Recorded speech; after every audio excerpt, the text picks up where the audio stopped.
जय हिंद दोस्तों। तमाम शिक्षकों और शिक्षिकाएं भाई बहनें को आदाब सलाम। दोस्तों, माननीय नीतीश कुमार यह बात बतलाने की कृपा करें, आपने ऐसा नियम कानून बनाया है कि दोनों तरफ आप फंस जाइएगा। जिन लोगों को सेवा में निरंतरता नहीं दे रहे हैं, एज ओवर एज है, वो आपको बहाली इस तरह से करने का आप नियम नहीं है, आप उल्लंघन कर रहे हैं। शिक्षक शिक्षिकाओं के साथ बहुत बड़ा अन्याय कर रहे हैं, जुल्म कर रहे हैं। लड़कियों लोगों का, महिलाएं लोगों का 400 किलोमीटर 500 किलोमीटर नियम संशोधन नहीं कर रहे हैं और यथाशीघ्र ट्रांसफर नहीं कर रहे हैं और सब शिक्षकों को फंसा रहे हैं। दोस्तों, ये बात हुई। दूसरी बात कि जो बीपीएससी एग्जामिनेशन जो हुआ है इन दिनों, उसमें क्वेश्चन लीक हुआ है। इस मामले को लेकर छात्र आंदोलन पर उतारू हो गए हैं और आंदोलन कर रहे हैं। आज 13वां दिन है। ठीक उसी तरह से बीजेपी का बी ग्रुप, जिसे प्रशांत ग्रुप कहते हैं, बी ग्रुप ये बहला फुसला करके छात्र लोगों को गांधी मैदान ले गए और गांधी मैदान ले गए तो वहां प्रशासन से साठगांठ करके नीतीश सरकार के गवर्नमेंट में छात्रों पर अत्याचार हुआ है, लाठीचार्ज हुआ है। और इस ठंड में, अभी ठंड जो है 7 सेंटीग्रेड सेल्सियस चल रहा है, 6 सेंटीग्रेड सेल्सियस चल रहा है। उस ठंड में छात्र छात्राओं के साथ पानी का वर्षा किया है, लाठियां का बौछार किया है। इसी पर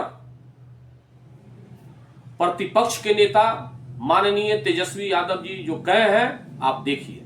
में जिस प्रकार से लाठी बरसाया जा रहा है, लोगों का कलेजा दहल जाना चाहिए। अगर उनके बच्चे होते, उनके भाई होते, उनके बेटे होते, किसी अधिकारी के बच्चे होते इसमें, तो वो लोग क्या करते? कोई नेता का बेटा होता तो वो लोग क्या करता? आज कलेजा जो है दहल गया वीडियो देख करके, जिस हिसाब से पुलिस के लोगों ने माननीय मुख्यमंत्री जी के इशारे पे पिटाई की गई। यहां तक कि माननीय तेजस्वी यादव जी कह रहे हैं कि अगर मैं चाहता तो एक फोन पर पूरे बिहार से 5 लाख जनता वहां जमा हो जाता। जी के इशारे पे पिटाई की गई कि आपको जेल जाना पड़ेगा, आपको नौकरी नहीं मिलेगी, आप एग्जाम में नहीं बैठ सकते।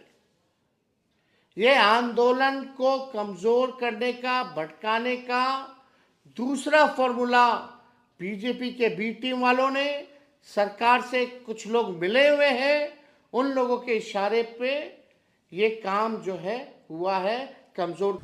कि तेजस्वी यादव साहब क्या बोले हैं? ये बिहार में ये राजनीति इस मामले में सरगर्म हो गया है, छात्र आंदोलन हो रहा है। आप शिक्षा विभाग के एसीएस हैं, अपर मुख्य सचिव हैं। क्वेश्चन लीक हो गया, दोषी कौन? दोषी शिक्षा विभाग है कि शिक्षा विभाग का एसीएस है और बीपीएससी का चेयरमैन है। क्यों लीक हो गया, क्या कारण है?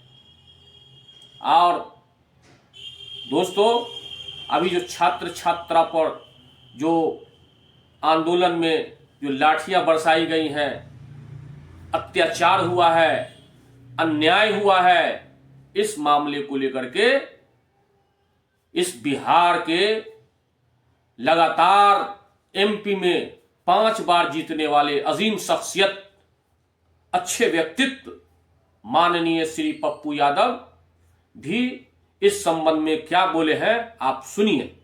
फिर कोई फ्रॉड किशोर ना चल जाए। इस आंदोलन को एक फ्रॉड किशोर ने बेच दिया, मुहिम खत्म कर दिया। सरकार से मिलकर के पदाधिकारी के साथ उन्होंने पैसे का साठगांठ किया और इस आंदोलन को भेज दिया और कल रात में जाके बच्चों को गाली गलौज किया।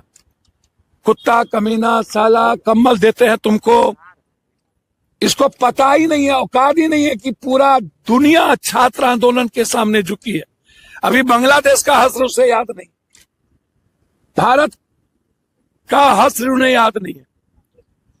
ये दौलत स्वराज पार्टी और ये फ्रॉड दुनिया का, बिहार कभी इस गुंडे को माफ नहीं करेगा। ये गुंडा है, ये जिस तरीके से बिहेव किया है इसको एक भी छात्र माफ नहीं करेगा, बिहार का आने वाली पीढ़ी माफ नहीं करेगा। इन्हें बिहार से भागना होगा। मेरे बच्चों के साथ ज्यादती किया 3 बजे जाके गुंडों के साथ, 2 IAS IPS के साथ। इसीलिए मैंने पूरी शिकायत गवर्नर साहब से की है। पूर्णिया हाईकोर्ट बेंच के बारे में गवर्नर साहब ने स्वीकृति दी है, लिखा है हाईकोर्ट बेंच को कि बिहार में एक हाईकोर्ट बेंच और स्थापित होनी चाहिए।